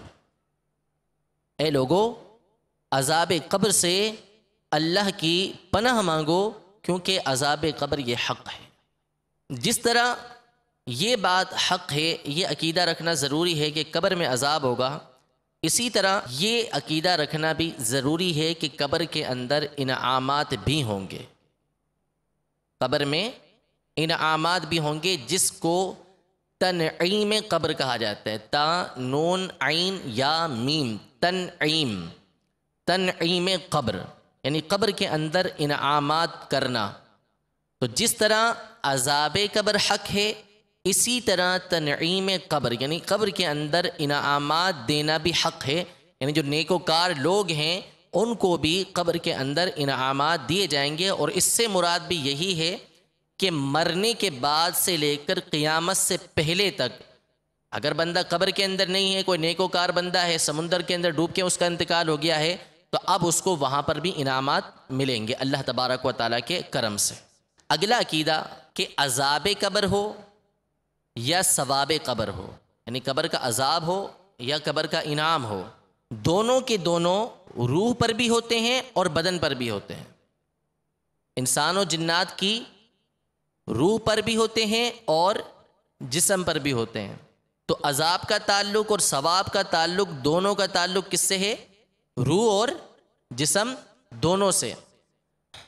اگلا عقیدہ جس کا علم رکھنا یہ واجب ہے، ضروری ہے، وہ یہ ہے کہ قبر کا دبانا، قبر کا دبانا یہ حق ہے، ثابت ہے، اور یہ دبانا مومن کو بھی ہوگا، کافر کو بھی ہوگا، نیکوکار کو بھی ہوگا، اور جو بدکار ہے اس کو بھی ہوگا۔ حضرت عائشہ صدیقہ رضی اللہ تعالی عنہا سے مروی ہے کہ نبی کریم صلی اللہ تعالی علیہ وسلم نے ارشاد فرمایا، ان للقبر ضغطۃ لو کان احد ناج منها لنجا سعد بن معاذ، قبر کا دبانا ضرور پایا جائے گا، اگر کسی کو اس دبانے سے نجات مل سکتی تھی تو وہ سعد بن معاذ تھے، لیکن ان کو بھی قبر نے دبایا۔ تو قبر ہر ایک کو دباتی ہے سوائے انبیاء کے، ہر ایک کو دباتی ہے۔ ایک بچے کا انتقال ہوا، اس کو انتقال کے بعد دفنایا گیا۔ حضرت سیدنا ابو ایوب انصاری رضی اللہ تعالی عنہ روایت کرتے ہیں اس حدیث کو، امام طبرانی نے روایت کیا ہے کہ نبی کریم صلی اللہ تعالی علیہ وسلم نے ارشاد فرمایا، لو افلت احد من ضمۃ القبر لافلت هذا الصبی، کہ اگر قبر کے دبانے سے کوئی بچ سکتا تھا تو یہ بچہ بچ جاتا، اگر قبر کے دبانے سے کوئی بچ سکتا تھا تو یہ بچہ بچ جاتا، لیکن یہ بچہ بھی نہیں بچا، قبر نے اس کو بھی دبایا۔ اگلا عقیدہ کہ انسان کی روح تو کبھی نہیں مرتی، اس کا جسم فنا ہوتا ہے، جسم مر جاتا ہے، لیکن جسم میں بھی کچھ حصے ہیں، ریڑھ کی جو ہڈی ہوتی ہے ہماری، اس میں کچھ ذرات ہیں، کچھ حصے ہیں کہ جو کبھی ختم نہیں ہوتے، اور اس کو عجب الذنب کہا جاتا ہے، عین جیم با عجب، اور الذنب الف لام ذال نون با، عجب الذنب، اس کا بیان امیر اہل سنت کا رسالہ ہے بادشاہوں کی ہڈیاں، اس میں آپ نے تفصیل سے اس مسئلے کو بھی بیان کیا اور واقعات بھی اس کے ضمن میں ذکر کیے ہیں، تو اس کو عجب الذنب کہا جاتا ہے۔ اس کا تلفظ آپ انشاءاللہ وہاں پہ مزید اچھی طریقے سے دیکھ سکتے ہیں۔ تو یہ جو حصے ہوتے ہیں یہ کبھی نہیں مرتے، یہ باقی رہتے ہیں، چاہے قبر کے اندر دفنا دیا جائے، قبر کے اندر جسم گل سڑ جائے، کافر کا ہو مومن کا ہو کسی کا بھی ہو، گل سڑ جائے یا پرندے کھا جائیں، سمندر کے اندر وہ ڈوب گیا، ختم ہو گیا، لیکن یہ جو ذرات ہیں، یہ جو حصے ہیں ریڑھ کی ہڈی کے جس کو عجب الذنب کہا جاتا ہے، یہ کبھی ختم نہیں ہوتے، اور اسی پر قیامت کے دن بندے کا جسم بنایا جائے گا، اسی پر اس کا جسم اٹھایا جائے گا، تو یہ کبھی نہیں مرتے۔ اور جو انبیاء کرام علیہم السلام ہیں، یہ عقیدہ ہے، انبیاء کرام علیہم السلام ہیں، اولیاء کرام اس میں صحابہ بھی شامل ہیں، علماء کرام، شہداء کرام، حافظ قرآن جو اپنے قرآن پر عمل کرنے والا ہے، قرآن پاک جو حفظ کیا اس پر عمل کر رہا ہے، اور وہ بدن کہ جو کبھی اللہ تبارک و تعالیٰ کی نافرمانی نہیں کرتا، اس میں وہ بھی شامل ہو جائے گا کہ جو توبہ کر لے اور توبہ کرنے کے بعد اللہ تبارک و تعالیٰ کی نافرمانی کرنے سے وہ باز آ جائے، یہ، اور وہ انسان کہ جس کا اکثر حصہ زندگی کا نبی کریم صلی اللہ تعالیٰ علیہ وسلم پر درود پاک پڑھتے ہوئے گزرے، اس کے بدن کو مٹی نہیں کھا سکتی، اس کا پورا بدن سلامت رہتا ہے۔ صلو علی الحبیب صلی اللہ تعالی علی محمد صلی اللہ تعالی علیہ وسلم۔ تو یہاں عقیدہ ہمارا یہ ہے کہ انبیاء کرام علیہم السلام یہ حیات ہیں، جس کو حیات الانبیاء یا حیات النبی کہا جاتا ہے۔ اعلیٰ حضرت امام اہل سنت امام احمد رضا رحمۃ اللہ تعالی علیہ علماء کی تحقیقات کو مد نظر رکھتے ہوئے فتاوی رضویہ کی جلد 29 میں 29 صفحہ نمبر 100 میں ارشاد فرماتے ہیں، حکم ارشاد فرماتے ہیں، عقیدہ بیان کرتے ہیں کہ حیات انبیاء علیہم السلام کا منکر، یعنی انبیاء کرام علیہم السلام کی حیات کو نہ ماننے والا گمراہ و بددین ہے۔ انبیاء کرام علیہم السلام سب حقیقی دنیاوی جسمانی حیات کے ساتھ زندہ ہیں۔ حیات انبیاء علیہم السلام کا منکر یعنی نہ ماننے والا گمراہ بددین ہے۔ انبیاء کرام علیہم السلام سب تمام بحیات حقیقی یعنی حقیقی حیات کے ساتھ، دنیاوی حیات کے ساتھ، جسمانی حیات کے ساتھ زندہ ہیں۔ حیات انبیاء علیہم السلام کا منکر یعنی نہ ماننے والا گمراہ بددین ہے۔ انبیاء کرام علیہم السلام سب حقیقی دنیاوی جسمانی حیات کے ساتھ زندہ ہیں، البتہ ان کو بھی موت آتی ہے، ان کی بارگاہ میں بھی موت حاضر ہوتی ہے، لیکن صرف ایک لمحے کے لیے۔ اللہ تبارک و تعالیٰ کا جو وعدہ ہے کل نفس ذائقۃ الموت، کہ ہر جان نے موت کا ذائقہ چکھنا ہے، ہر جان کو موت آنی ہے، اس وعدے کو پورا کرنے کے لیے انبیاء کرام علیہم السلام پر ایک لمحے کے لیے موت طاری ہوتی ہے، اس کے بعد یہ سارے کے سارے جس طرح ہم زندہ ہیں اس سے اعلیٰ درجے کے زندہ ہوتے ہیں۔ شہداء کرام جو ہوتے ہیں ان کی حیات تو قرآن سے ثابت ہے، شہداء کی حیات سے بھی بڑھ کر انبیاء کی حیات ہے، اور علماء نے کتنی پیاری اس پر دلیل دی کہ جب کسی شہید کا انتقال ہو جائے تو جب عدت گزر جائے تو عدت گزرنے کے بعد جو اس کی اہلیہ ہیں، اس کے بچوں کی امی ہیں جو سابقہ ہیں، عدت گزرنے کے بعد شہید کی جو اہلیہ ہے اس سے نکاح کرنا جائز ہے۔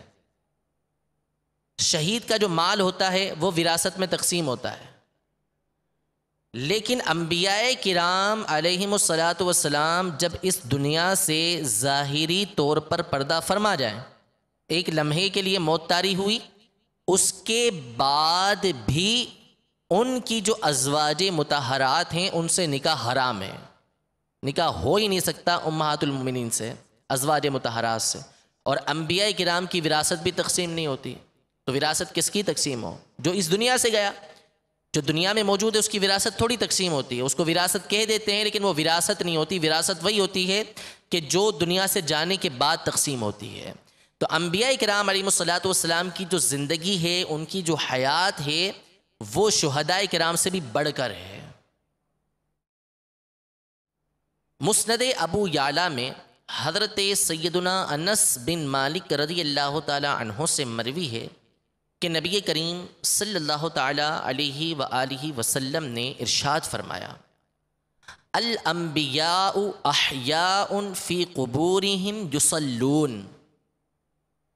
مسند ابو یعلا یہ حدیث کی مستند اور معتبر کتاب ہے۔ ابو یعلا حنفی رحمۃ اللہ تعالی علیہ بہت بڑے محدث گزرے ہیں، انہوں نے اس حدیث پاک کو صحیح سند کے ساتھ سیدنا انس بن مالک رضی اللہ تعالی عنہ سے روایت کیا کہ نبی کریم صلی اللہ تعالی علیہ وسلم نے ارشاد فرمایا کہ اللہ کے جو نبی ہیں، انبیاء کرام ہیں، یہ اپنی قبروں کے اندر حیات ہیں، زندہ ہیں اور نماز پڑھتے ہیں۔ اور ایک اور حدیث مبارکہ جسے امام ابو داؤد، امام نسائی، ابن ماجہ، مسند احمد، مصنف ابن ابی شیبہ، مستدرک حاکم، صحیح ابن حبان، صحیح ابن خزیمہ اور امام بیہقی نے اپنی 4 کتابوں کے اندر اور کئی کتابوں کے اندر یہ حدیث مبارکہ موجود ہے، جو حضرت اوس بن اوس رضی اللہ تعالی عنہ سے مروی ہے کہ نبی کریم صلی اللہ تعالی علیہ وآلہ وسلم نے ارشاد فرمایا کہ تمہارے دنوں کے اندر جو سب سے افضل دن ہے وہ جمعے کا دن ہے، کیونکہ اسی میں آدم علیہ السلام کی پیدائش ہوئی، ان کو پیدا کیا گیا، اسی میں ان کی وفات ہوئی، یعنی دنیا سے ظاہری پردہ فرمایا، اسی میں سور پھونکا جائے گا جمعے کے دن، اسی میں لوگوں کو اٹھایا جائے گا۔ فَأَكْثِرُوا عَلَيَّ مِنَ الصَّلَاةِ فِيهِ، تو جب جمعے کا دن آئے تو جمعے کے دن مجھ پر کثرت کے ساتھ درود پاک پڑھا کرو۔ فَإِنَّ صَلَاتَكُمْ مَعْرُوضَةٌ عَلَيَّ، کیونکہ تمہارا جو درود ہے وہ مجھ پر پیش کیا جاتا ہے۔ صحابہ نے عرض کی، وَكَيْفَ تُعْرَضُ صَلَاتُنَا عَلَيْكَ وَقَدْ عَلِمْتَ، یعنی جب آپ دنیا سے تشریف لے جائیں گے تو اس وقت ذہن میں یہ تھا کہ قبر میں جب اجسام جاتے ہیں تو قبر کی مٹی تو ختم کر دیتی ہے جسموں کو، تو آپ قبر میں تشریف لے جائیں گے، جسم مبارک تو ویسا نہیں ہوگا جیسا بھی ہے، تو پھر آپ پر کیسے جو ہے وہ درود پاک پیش کیا جائے گا؟ تو نبی کریم صلی اللہ تعالی علیہ وسلم نے ارشاد فرمایا صحیح حدیث مبارکہ کہ ان اللہ حرم علی الارض ان تأکل اجساد الانبیاء، یعنی اللہ تبارک و تعالی نے زمین پر اس بات کو حرام کر دیا کہ وہ انبیاء کرام علیہ الصلوۃ والسلام کے جسموں کو کھائے، جسم بالکل سلامت رہتے ہیں۔ اور انبیاء کے صدقے میں اولیاء کے ساتھ یہ ہوتا ہے، علماء کے ساتھ یہ ہوتا ہے، حفاظ کے ساتھ یہ ہوتا ہے۔ واضح ترین مثال کہ جس کو دنیا کے ہزاروں لاکھوں لوگوں نے مدنی چینل پر دیکھا، وہ مفتی دعوت اسلامی مفتی فاروق صاحب کی مثال ہے کہ وصال کے بعد کئی ماہ بعد قبر کھلی اور جسم بالکل سلامت تھا، حالانکہ قبر جو ہے یہ شرعی مسئلہ ہے کہ بالفرض کسی وجہ سے کسی میت کے اوپر جنازہ نہیں پڑھا گیا تو اس کی قبر پر جنازہ پڑھا جائے گا، لیکن کب تک؟ جب تک اس کے جسم کے سلامت رہنے کی امید ہے کہ قبر میں اس کا جسم سلامت ہوگا تو اب جنازہ پڑھ سکتے ہیں۔ اور عام طور پہ جو اس کی مقدار بیان کی ہے کہ کتنا عرصہ ہوتا ہے سلامت، تو 3 دن بیان کی ہے کہ 3 دن کے بعد جسم پھٹنا شروع ہو جاتا ہے، گلنا شروع ہو جاتا ہے۔ لیکن یہ اللہ تبارک و تعالیٰ کا اپنے حبیب کریم صلی اللہ تعالیٰ علیہ وسلم کے صدقے میں ہم پر احسان ہے کہ مفتی دعوت اسلامی کا جسم اتنے مہینے کے بعد بھی سلامت رہا۔ اور اس طرح صرف ایک واقعات نہیں، امیر اہل سنت نے اپنی تصنیف کے اندر کئی واقعات ذکر فرمایا۔ تو اس حدیث مبارکہ کی روشنی کے اندر انبیاء کرام علیہم الصلوۃ والسلام یہ حیات ہیں، اور ان کے صدقے میں جو ہے وہ دیگر بھی جو مومنین صالحین ہیں ان کا جسم بھی سلامت رہتا ہے۔ البتہ 4 نبی ایسے ہیں کہ جن پر سرے سے موت آئی نہیں جمہور علماء کے نزدیک۔ 2 نبی وہ ہیں کہ جو زمین پر تشریف فرما ہیں، اور 2 نبی وہ ہیں کہ جو آسمان پر تشریف فرما ہیں۔ زمین پر حضرت سیدنا خضر علیہ الصلاۃ والسلام یہ حیات ہیں، اور دوسرے حضرت سیدنا الیاس علیہ الصلاۃ والسلام، یہ دونوں پیغمبر زمین پر زندہ ہیں۔ ہر سال حج کے اختتام پر آب زمزم کا جو مقام ہے وہاں پر ان کی ملاقات ہوتی ہے، زمزم کے کنویں پر، اور زمزم پیتے ہیں۔ جو زمزم پیا وہ پورے سال کے لیے ان کو کفایت کرتا ہے، پورے سال اس کے بعد بھوک پیاس نہیں لگتی، پھر دعا کر کے وہاں سے جدا ہو جاتے ہیں۔ ہر سال ان کی حج کے موقع پر ملاقات ہوتی ہے۔ تو یہ دونوں پیغمبر زمین پر زندہ ہیں، اور حضرت خضر علیہ السلام یہ لوگوں کو راہ بھی دکھاتے ہیں، اولیاء کرام سے ان کی ملاقات ہوتی ہے۔ غوث پاک رضی اللہ تعالی عنہ کی محفل کے اندر آیا کرتے تھے بکثرت۔ جو آسمان پر زندہ ہیں وہ بھی 2 پیغمبر ہیں، حضرت سیدنا ادریس علیہ السلام اور حضرت سیدنا عیسیٰ علیہ السلام۔ ادریس علیہ السلام کا واقعہ بھی قرآن مجید کے اندر موجود ہے، بڑا دلچسپ ہے، یعنی پورا واقعہ نہیں ہے۔ یہ فرمایا وَرَفَعْنَاهُ مَكَانًا عَلِيًّا کہ ہم نے ان کو بلند مقام پر اٹھا لیا۔ ان کا واقعہ یوں درج کیا تفاسیر کے اندر کہ ملک الموت ان کے پاس آیا کرتے تھے، دوستی تھی ملک الموت سے۔ آتے تو انہوں نے کہا کہ آپ روح کو کیسے قبض کرتے ہیں، مجھے قبض کر کے دکھائیے، میری روح قبض کر کے دکھائیے۔ تو ملک الموت نے ان کی روح قبض کی، روح قبض کر کے واپس ان کے جسم میں لوٹا دی۔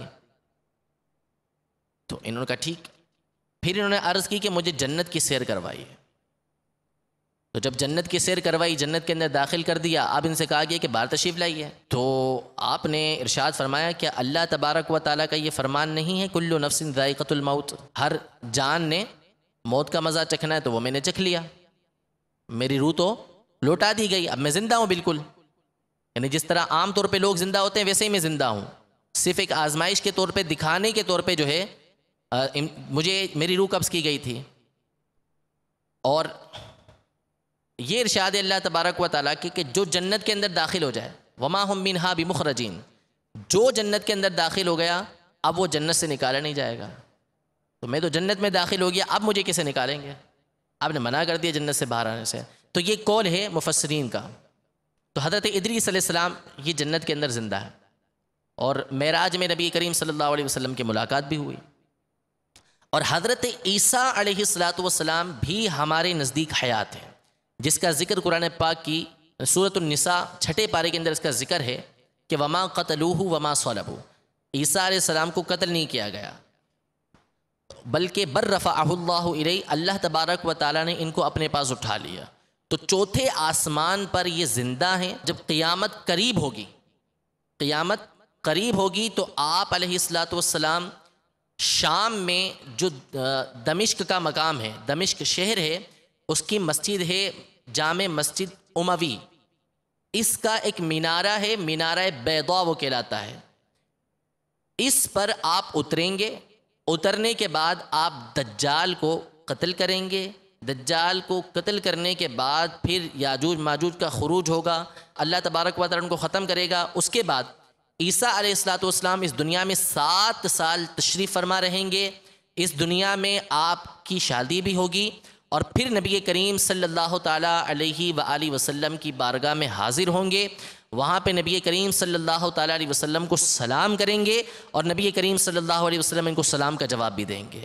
پھر جب آپ کی وفات ظاہری ہو جائے گی تو نبی کریم صلی اللہ علیہ وسلم کے پہلو میں آپ کو دفن کیا جائے گا۔ اور اس مقام پر بڑی پیاری بات علامہ ابو سعید محمد بن مصطفیٰ جو 1176 ان کی سن وفات ہے، یعنی 12ویں صدی ہجری کے یہ بزرگ ہیں، اور اسی طرح علامہ سلیمان بن محمد یہ 13ویں صدی کے بزرگ ہیں۔ اسی طرح علامہ عبد الرؤف المناوی رحمۃ اللہ تعالیٰ علیہ یہ 10ویں صدی ہجری کے بزرگ ہیں، اور علامہ عبد الغنی نابلوسی رحمۃ اللہ تعالیٰ علیہ، ان سب نے اپنی تصانیف کے اندر اس بات کو نقل کیا کہ ثم یہبط عیسیٰ علیہ السلام وہو متعمم بعمامۃ خضراء، کہ جس وقت عیسیٰ علیہ السلام زمین پر تشریف لائیں گے آپ کے سر کے اوپر ہرا امامہ سجا ہوا ہوگا۔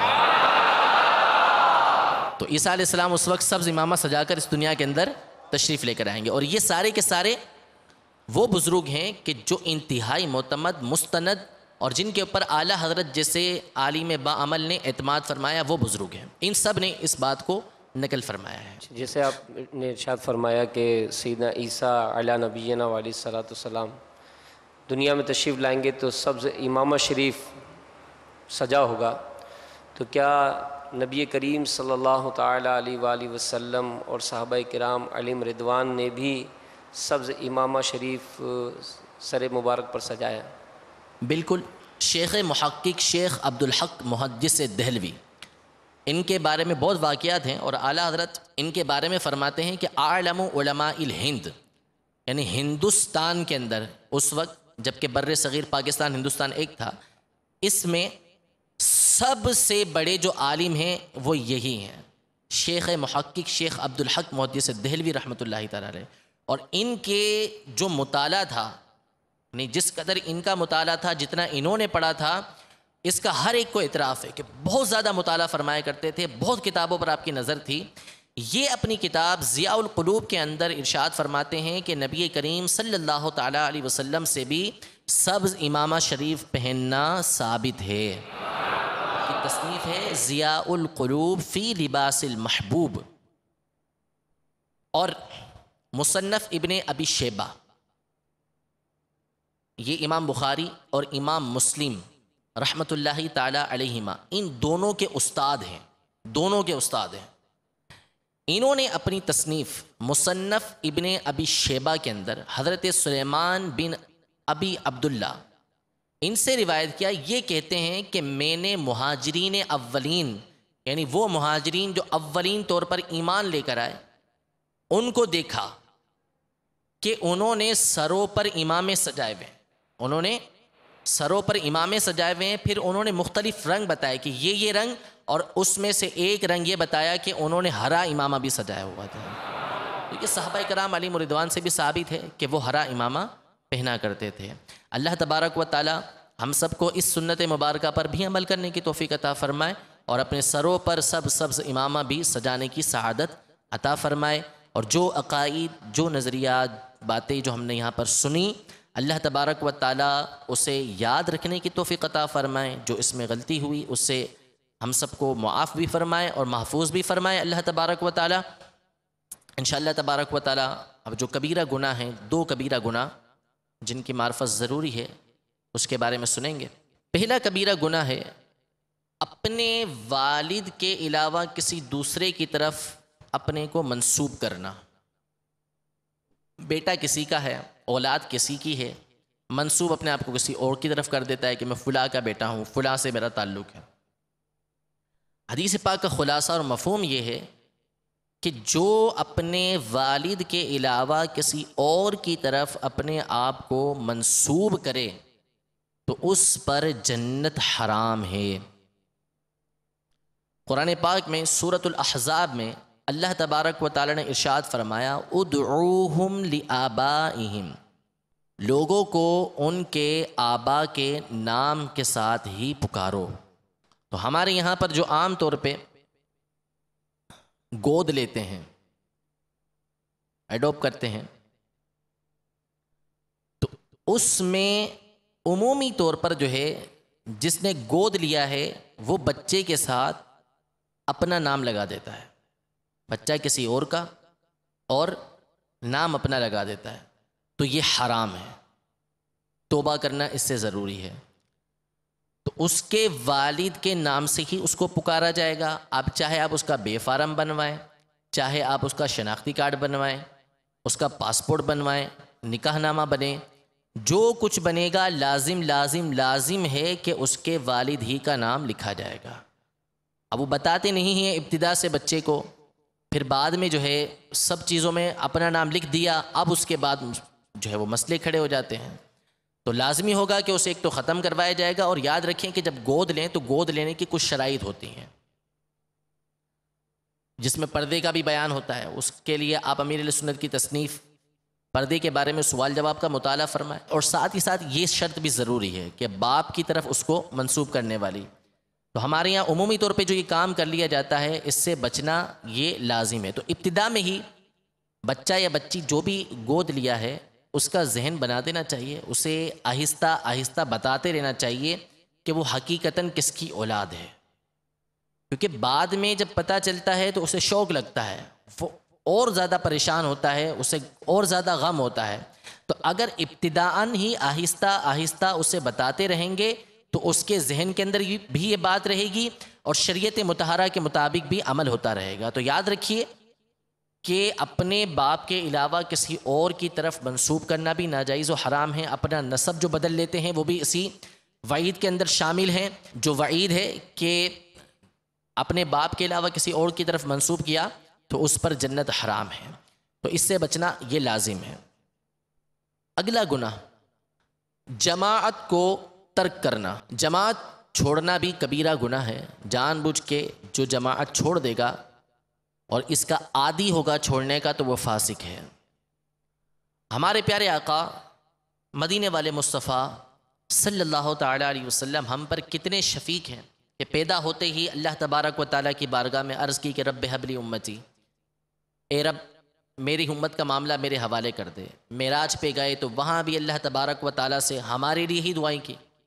دنیا سے پردہ فرمانے کے بعد صحابہ نے سنا تو بھی یہی آواز آتی تھی ربی حب لی امتی، میری امت کا معاملہ میرے حوالے کر دے. یہ شفیق آقا، محبت فرمانے والے آقا جماعت چھوڑنے والوں سے کس قدر ناراض ہے اس کو سنیے. صحیح مسلم کے حدیث مبارکہ ہے، نبی کریم صلی اللہ تعالیٰ علیہ وسلم نے ارشاد فرمایا، بے شک میں نے ارادہ کیا کہ نماز قائم کرنے کا حکم دوں اور پھر کسی شخص کو لوگوں کی امامت کرانے کا حکم دوں کہ وہ امامت کرائے، اور خود اپنے ہمراہ یعنی اپنے ساتھ کچھ لوگوں کو جن کے پاس لکڑیوں کے گٹھے ہوں ان کی طرف لے چلوں جو جماعت میں حاضر نہیں ہوتے، یعنی لکڑیاں ان کے پاس موجود ہوں ان کو لے کے ان لوگوں کے گھروں پر جاؤں کہ جو جماعت میں حاضر نہیں ہوتے اور ان پر ان کے گھر جلا دوں، ان کے گھروں کو جلا دوں کہ جو جماعت کے اندر جماعت میں حاضر نہیں ہوتے. تو کس قدر جماعت کی اہمیت نبی کریم صلی اللہ تعالیٰ علیہ وسلم کی نظر مبارکہ کے اندر ارشاد فرمایا کہ ان کے گھروں کو جلا دوں، یہ ذہن بنایا، ارادہ یہ کیا. ایک اور حدیث مبارکہ ہے کہ خاتم المرسلین رحمت للعالمین صلی اللہ تعالیٰ علیہ وآلہ وسلم نے ارشاد فرمایا، اللہ عز و جل نے 3 شخصوں پر لعنت فرمائی ہے. اور اللہ کی لعنت کا مطلب اللہ کی رحمت سے دور. فرمایا 3 شخصوں پر لعنت فرمائی. نمبر 1، جو قوم کا امام بنے اور لوگ اسے ناپسند کریں. نمبر 2، وہ عورت جو اس حالت میں رات گزارے کہ اس کا شوہر اس سے ناراض ہو.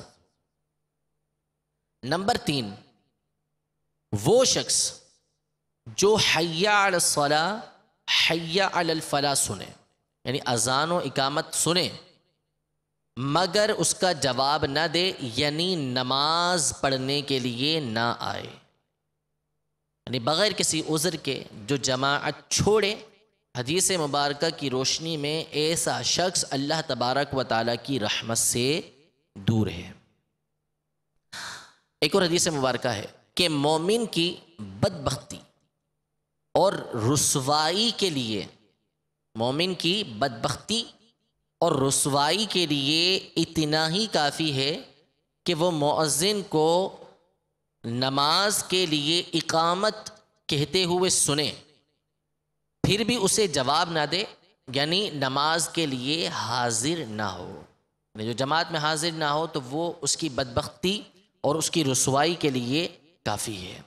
تو اللہ تبارک و تعالی ہم سب کو با جماعت نماز پڑھنے کی توفیق عطا فرمائے، آمین بجاہ النبی الامین صلی اللہ تعالی علیہ وآلہ وسلم۔ حضور ایک سوال کچھ اس طرح سے آیا تھا کہ ابھی جیسے آپ نے اپنے والد کے علاوہ کسی کا نام رکھنے کے حوالے سے جو وضاحت فرمائی، تو کسی شخص نے اپنے والد کی جگہ جس نے پالا اس کا نام رکھ لیا، زندگی گزری، اب نکاح بھی کر لیا ہے، اس صورت میں کیا حکم ہے؟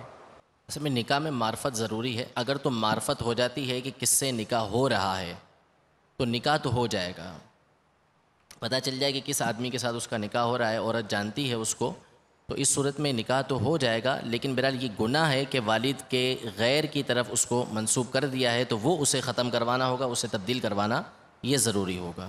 السلام علیکم۔ کیا عالم ارواح بھی مذکورہ نفس انسانی کی 4 قسموں سے پہلے، جیسے کہ رحم مادر، دنیا، برزخ اور آخرت، اس سے پہلے کا معاملہ اور اس کی قسمیں بیان فرما دیجیے؟ اور میں نے ایک جگہ یہ بھی پڑھا تھا کہ مومنوں کی روحیں قندیلوں میں بھی رہتی ہیں۔ اصل میں عالم ارواح تو ہے، یعنی اللہ تبارک و تعالیٰ نے ازل میں ہی جو ہے وہ حضرت آدم علیہ السلام کی پشت سے تمام روحوں کو نکال کر اس بات کا وعدہ لیا تھا کہ الستُ بربکم، کہ کیا میں تمہارا رب نہیں ہوں؟ تو سب نے کہا تھا کہ بلا، ہاں ہمارا رب ہے۔ تو وہ ایک عالم جدا ہے، یہ ہے نفس انسانی، یعنی انسان کا جو جسم ہوتا ہے اس کے ساتھ رہنے کی جگہ، تو وہ عالم تو الگ ہے کہ جو انسان کی پیدائش سے پہلے پایا جاتا ہے، وہ عالم ارواح کہلاتا ہے۔ یہ جو آپ نے فرمایا کہ پرندوں کے پروں میں رہتی ہے، تو واقعی حدیث ہے، شہداء کے بارے میں حدیث ہے، حضرت سیدنا عبداللہ بن مسعود رضی اللہ تعالی عنہ اس کے راوی ہیں کہ آپ نے فرمایا ان ارواح الشہداء فی اجواف طیر خضر، کہ شہداء کی جو روحیں ہوتی ہیں یہ عرش کے نیچے کچھ قندیلیں ہیں، فانوس ہیں، اس میں سبز پرندوں کے جو جسم ہوتے ہیں اس کے اندر رہتی ہیں، جہاں چاہتی ہیں جنت کے اندر تشریف لے جاتی ہیں اور پھر واپس آ کر وہاں پہ رہتی ہیں وہ۔ تو یہ شہداء کی روح کے حساب سے حضرت سیدنا عبداللہ بن مسعود رضی اللہ تعالی عنہما کا فرمان موجود ہے۔ حضور ابھی آپ نے جیسے ارشاد فرمایا کہ نسب کے حوالے سے، تو اس کی بھی کچھ آسان وضاحت فرما دیجئے کہ نسب سے کیا مراد ہے، چند ایک اگر کوئی مثال ہو۔ نسب یعنی خاندان، جیسے کوئی سید خاندان سے تعلق رکھتا ہے تو اس کا نسب سید ہے، یعنی اس کے آباء و اجداد، یعنی اس کے والد، اس کے دادا، اس کے پردادا، پھر اوپر یہ سارا اس کا نسب کہلاتا ہے۔ تو اب وہ سید ہے نہیں، کوئی اور ذات سے تعلق رکھتا ہے اور اپنا نسب اس نے چینج کر ڈالا، اپنے آپ کو سید بنا ڈالا، کیا میں سید ہوں، تو یہ نسب چینج کرنا حرام ہے اور جہنم میں لے جانے والا کام ہے۔ تو نسب کا مطلب ہوتا ہے جو خاندان اس کا چلتا ہوا آ رہا ہے، آباء و اجداد جس خاندان سے اس کو تعلق رکھتے ہیں، اس کو اس کا نسب کہا جاتا ہے۔ السلام علیکم ورحمۃ اللہ وبرکاتہ۔ السلام ورحمۃ اللہ۔ حضور 2 بہنیں ہوں اور ایک بہن کے گھر بیٹا یا بیٹی پیدا ہوئی، بغیر دودھ پلائے اس نے دوسری کو اپنی اولاد دے دی، تو اب اس نے دودھ پلایا، اب اس مدنی منع یا منع کا جو نسب ہے وہ اس کے جس گھر سے پیدا ہوئی وہاں پہ ہوگا، یا کہ جس نے دودھ پلایا اس کے باپ کے نام سے؟ نسبی اعتبار سے، چونکہ نسب ہے نا، نسب ہوتا ہے کہ جس کا وہ بیٹا ہے، جو اس کا والد ہے، جس کی وجہ سے وہ پیدا ہوا ہے، وہی اس کا نسب ہے، وہی اس کا والد کہلائے گا، اور جس نے دودھ پلایا ہے وہ رضائی ماں باپ کہلاتے ہیں۔ دودھ پلانے والی رضائی ماں اور دودھ پلانے والی ماں کا جو شوہر ہے وہ اس کا رضائی باپ کہلاتا ہے۔ تو جو نسب ہوگا وہ اسی سے ہوگا جس کا وہ بیٹا ہے، جس کے یہاں پر اس کی ولادت ہوئی ہے۔ السلام علیکم۔ وعلیکم السلام ورحمۃ اللہ وبرکاتہ۔ جب قبر میں سرکار صلی اللہ علیہ وسلم کی زیارت کروائی جاتی ہے، جب حضور صلی اللہ علیہ وسلم حیات تھے، تو جب بھی قبر مبارک میں حضور صلی اللہ علیہ وسلم کی زیارت کروائی جاتی تھی، یہ سوال پوچھے جاتے تھے نہیں پوچھے جاتے تھے؟ جی بالکل، صحابہ کرام علیہ رضوان سے بھی حضور علیہ السلام کے بارے میں سوال ہوتا رہا۔ ہاں چند اشخاص کہ جن کے بارے میں ارشاد فرمایا کہ وہ جو ہے سوال قبر سے محفوظ ہوتے ہیں، جیسے انبیاء کرام ہیں، ان سے سوال نہیں ہوتا، یا جو شہداء ہیں ان کے بارے میں بھی ایک روایت ہے اسی طرح جمعے کے دن جس کا انتقال ہو گیا اس کے بارے میں بھی یہ روایت موجود ہے کہ وہ قبر کے سوالات سے محفوظ رہتے ہیں. تو صحابہ کرام علیہم رضوان سے بھی سوالات ہوئے اور نبی کریم صلی اللہ تعالیٰ علیہ وسلم ہی کے بارے میں سوال ہوا. السلام علیکم. وعلیکم السلام ورحمۃ اللہ. سرکار، جس طرح آپ صلی اللہ علیہ وسلم کا فرمان عالی شان ہے کہ اذان کے بعد مسجد میں جا کر نماز ادا کرنا جماعت کے ساتھ، تو آج کل عام رواج بنا ہوا ہے کہ اذان سننے کے بعد کوئی اذان کہہ کر کوئی بغیر اذان کے اپنے اس گھروں میں ہی جماعت مریدوں کے ساتھ ادا کرتے ہیں. اس کے بارے میں ذرا وضاحت چاہتے ہیں. اگر قریب میں کوئی اہل سنت کی مسجد موجود ہے تو وہاں پر جا کے جماعت کے ساتھ نماز پڑھنا یہ واجب ہے. اس جماعت کو چھوڑنے والا گناہگار ہوگا، اس پر توبہ کرنا ضروری ہوگی. اپنی جماعت مسجد کی جماعت چھوڑ کے کروانا جائز نہیں ہے. ہاں چھوٹ گئی کسی وجہ سے یا ویسے چھوڑ دی تو گناہگار ہوگا، اس کے بعد اپنی جماعت کروائی تو نماز اس کی ہو جائے گی. حضور یہ ارشاد فرمائیے کہ بعض لوگوں کا عقیدہ ہے کہ کسی شخص کو دفناتے وقت جسم مٹی کے سپرد کر دیں تو مٹی اس کا جسم نہیں کھاتی. اور یہ ارشاد فرمائیے کہ اگر کسی شرعی مجبوری کے تحت کسی شخص کی قبر کھودی جائے تو اگر قبر میں صرف ہڈیاں موجود ہوں تو کیا یہ سمجھا جائے کہ اس شخص کو عذاب ہو رہا ہے؟ مٹی کے سپرد کر دیا جائے تو قبر کی مٹی نہیں کھاتی، ایسا کوئی عقیدہ و نظریہ اسلامی نہیں ہے. مٹی اسی صورت میں نہیں کھائے گی کہ جو اشخاص بیان ہو گئے ان کے جسموں کو نہیں کھائے گی، باقی وہ مٹی کا کام ہی یہ ہے کہ اس نے جسموں کو کھا جانا ہے. اگر واقعی کسی شرعی مجبوری یعنی جہاں پہ شریعت مطہرہ قبر کھولنے کی اجازت دیتی، یاد رکھیے کہ قبر کھولنا ناجائز و حرام ہے سوائے شرعی اجازت کے. جہاں پہ شریعت نے اجازت دی، علماء نے اجازت دے دی کہ اب قبر کھود سکتے ہیں تو الگ بات ہے، اس کے علاوہ قبر کھودنے کی اجازت نہیں ہے. تو قبر کھودی اور اس میں سے مردے کی ہڈیاں نظر آئیں تو جو سنی صحیح العقیدہ مسلمان ہیں ہرگز اس کے بارے میں یہ عقیدہ نہیں رکھا جائے گا کہ اس کے ساتھ قبر کے اندر برا معاملہ ہو رہا ہے، بلکہ یہ اللہ تبارک و تعالیٰ جانتا ہے کہ اس کے ساتھ کیا معاملہ ہو رہا ہے. کیونکہ بعض اوقات نیک صالح لوگ ہوتے ہیں ان کو شیر کھا گیا، جسم کے ٹکڑے ٹکڑے کر ڈالے، لیکن اللہ تبارک و تعالیٰ جو ہے ان کو انعامات دے رہا ہوتا ہے. تو اسی طرح قبر کے اندر اگر کسی کی صرف ہڈیاں موجود ہیں تو اس صورت میں بھی اعتقاد یہی رکھا جائے گا کہ اس کا معاملہ اللہ کے سپرد ہے. اللہ تبارک و تعالیٰ بہتر جانتا ہے کہ اس کے ساتھ کیا معاملہ ہو رہا ہے. سوال یہ ہے کہ جب ہم اصال ثواب کرتے ہیں تو کہتے ہیں کہ یہ مرحومین کی ارواح کے لیے ہے، یا ہم اس طرح کہتے ہیں کہ یہ تمام مسلمانوں کی روحوں کے اصال ثواب کے لیے ہے. تو سوال یہ ہے کہ کیا یہ جو ہم اصال ثواب کرتے ہیں یہ روح کو ہوتا ہے یا جسم کو یا دونوں کو ہوتا ہے؟